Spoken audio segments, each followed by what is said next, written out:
add Maryland to the list of states that have counties in them that want to form their own state.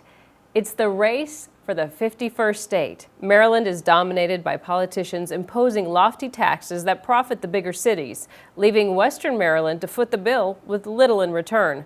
Much like Colorado and Southeast California, Western Maryland's traditional lifestyles aren't reflected in the political leadership, hence tipping the state laws to benefit the enlarged, lethargic government.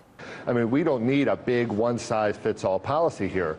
And after decades of what I would call oppressive and abusive treatment from Annapolis, Maryland, the people in the 5 western counties are sick and tired. Earlier this year, INFOWARS reported on counties in Colorado that were in line for secession.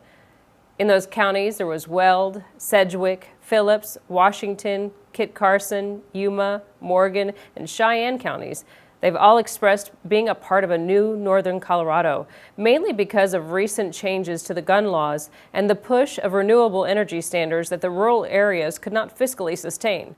Note that recently in Colorado, 2 lawmakers were ousted out because of their strict gun laws, so the people in Colorado had their voice heard. In Northern California, they're talking about creating a state called Jefferson. Inclusive of Jefferson would be the rural counties of Northern California and Southern Oregon.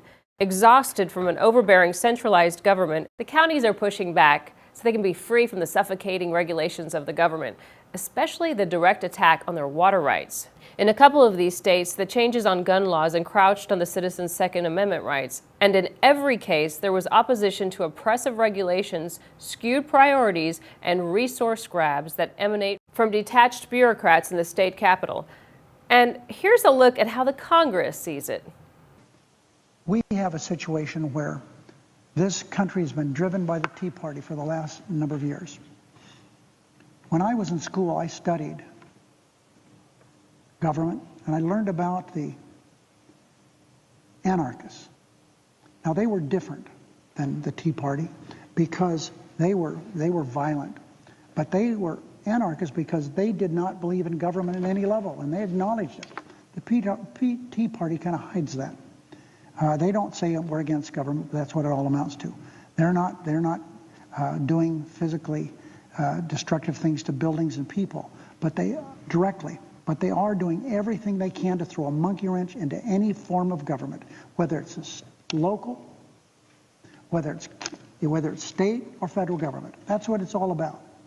And so anything they can do to throw a monkey wrench in the wheels of government, they're happy doing that.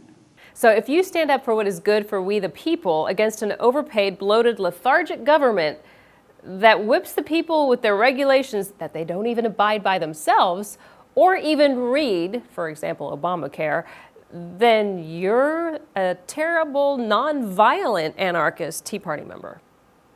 The government needs to be on a regulations diet.